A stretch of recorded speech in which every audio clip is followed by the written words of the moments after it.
Hi friends, welcome to அம்மி சட்னி. இன்றைக்கி நம்ம பூசணிக்காய் வச்சு காசி அல்வா எப்படி செய்கிறதுன்னு பார்க்க போகிறோம். சூப்பரான இந்த காசி அல்வாவை ஈஸியான மெத்தடில் எப்படி செய்கிறதுன்னு நம்ம பார்க்க போகிறோம். அதுக்கு முன்னாடி வரும் வாரங்களில் நாங்கள் செய்ய போகிற ஸ்வீட்ஸ் வெரைட்டிலாம் பார்க்குறதுக்கு நம்மளோட அம்மி சட்னி சேனலை சப்ஸ்கிரைப் பண்ணிவிடுங்க. அதுக்கு வீடியோவுக்கு கீழே இருக்கிற ரெட் கலர் சப்ஸ்கிரைப் பட்டனை கிளிக் பண்ணிவிட்டு கூடவே பெல் பட்டனை கிளிக் பண்ணி ஆல் என்ற ஆப்ஷனை செலக்ட் பண்ணிவிடுங்க. இப்போது சூப்பரான இந்த காசி அல்வாவை எப்படி செய்கிறதுன்னு பார்க்கலாம். அதுக்கு ஒரு பெரிய கீத்து பூசணிக்காய் எடுத்துருக்கிறேன். இது ரெண்டாக கட் பண்ணிவிட்டு மேலே இந்த ஸ்பாஞ்ச் மாதிரி இருக்கிறத நம்ம எடுத்துடலாம். பூசணிக்காய் இது மாதிரி ஃப்ரெஷ்ஷான தண்ணிக்காயாக இருந்ததுன்னா நல்லாயிருக்கும். காஞ்சி போய் ட்ரையாக இருந்ததுன்னா ஸ்வீட் காவெலாம் நல்லா இருக்காது. ஸோ வாங்கும் போது பார்த்து வாங்கிக்கோங்க. இப்போ இதை 2-3 பீசஸாக கட் பண்ணிவிட்டு மேலே இருக்கிற தோலை இது மாதிரி எடுத்துடலாம். தோலை எடுக்கும்போது உள்ளார இருக்கிற அந்த க்ரீன் கலர் நரம்பு தெரியாத அளவுக்கு நல்லா எடுத்துடுங்க. இல்லைன்னா நமக்கு ஸ்வீட்டில் பூசணிக்காய் வாசம் வந்துடும். ஸோ இதை இது மாதிரி நல்லா க்ளீனாக எடுத்துடலாம். அது மாதிரியே எல்லா பீசஸையும் தோல் நீக்கிட்டு வாஷ் பண்ணி எடுத்து வச்சுக்கலாம்.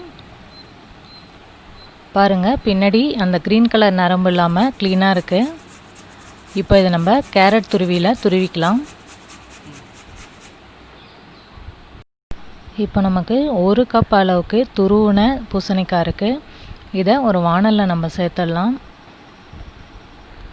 இதில் டேஸ்ட்டுக்காக ஒரு பிஞ்ச் ரொம்ப கம்மியாக உப்பு சேர்த்துடணும். நிறைய உப்பு சேர்க்காதீங்க, கொஞ்சமாக சேர்த்தா போதும். பூசணிக்காய் வேகிறதுக்கு எக்ஸ்ட்ரா எதுவும் தண்ணி சேர்க்க தேவையில்லை. பூசணிக்காயில் இருக்கிற தண்ணியே போதுமானதாக இருக்கும். இப்போது மீடியம் ஃப்ளேமில் வச்சுட்டு இதை நம்ம வேக வச்சிடலாம். வேகிறதுக்கு ஒரு 5 நிமிஷம் ஆகும். இப்போ நம்ம திறந்து பார்க்கலாம். பூசணிக்காய் நல்லா வெந்துடுச்சு. பூசணிக்காய் பாதி அளவுக்கு நல்லா வெந்து சாஃப்டாக இருக்குது. பாருங்கள், நல்லா வெந்துடுச்சு. இப்போது பூசணிக்காய் அல்வாவில் சேர்க்குறதுக்கு சர்க்கரை எடுத்துக்கலாம். 1/2 கப் அளவுக்கு சர்க்கரை எடுத்துருக்கேன். இதை இப்போ நம்ம சேர்த்துடலாம்.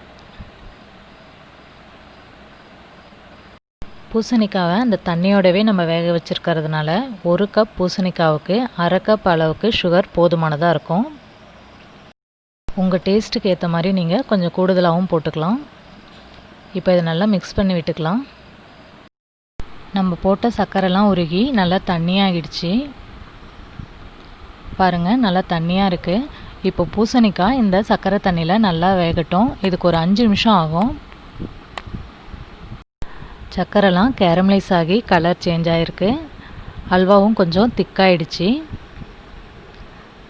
பார்க்குறதுக்கே நல்லா ஜெல்லி மாதிரி சூப்பராக இருக்குது. இப்போது இந்த ஸ்டேஜில் நம்ம இந்த அல்வாவுக்கு கலர் பவுடர் சேர்த்துடலாம். உங்கள்கிட்ட நேச்சுரல் கலர் பவுடர் இருந்துச்சுன்னா சேர்த்துக்கோங்க. இல்லைனா குங்குமப்பூ இருந்தாலும் சேர்க்கலாம், நல்லாயிருக்கும். இந்த கலர் பவுடர் கொஞ்சமாக சேர்த்தாலே போதும், நல்ல கலர் கிடைக்கும். இதை இப்போ நல்லா மிக்ஸ் பண்ணி விட்டுடலாம். இப்போது கலர் நல்லா மிக்ஸ் ஆகி சூப்பராக இருக்குது பார்க்குறதுக்கு. தண்ணி அளவுலாம் குறைஞ்சி காசி அல்வா நல்லா திக்காக இருந்தால் நல்லாயிருக்கும். அதனால் இப்போ ஃப்ளேமை சிம்மில் வச்சுட்டு 2 நிமிஷத்துக்கு ஒரு தடவை கிளறி விட்டுட்டே இருக்கலாம். இப்போ பாருங்கள், கொஞ்சம் கொஞ்சமாக இது திக்காயிட்டே வருது. இது மாதிரி மிக்ஸ் பண்ணிகிட்டே இருங்க, அப்போ தான் நல்லா வரும். இப்போவே அல்வா பார்க்குறதுக்கு சூப்பராக இருக்குது. பூசணிக்காவை அந்த தண்ணியோடவே நம்ம சேர்த்துருக்கிறதுனால அல்வா நமக்கு சூப்பராக வரும். அல்வா நல்லா திக்காகி வானலில் ஒட்டாமல் சூப்பராக வந்துடுச்சு. இதுதான் கரெக்டான பதம். இப்போ இந்த ஸ்டேஜில் இந்த பூசணிக்காய் அல்வாவுக்கு தேவையான 2 ஸ்பூன் அளவுக்கு நெய் சேர்த்து நல்லா கலந்து விட்டு இறக்கிடலாம். நெய் சேர்த்துட்டு ஸ்டவ்வை ஆஃப் பண்ணிடலாம்.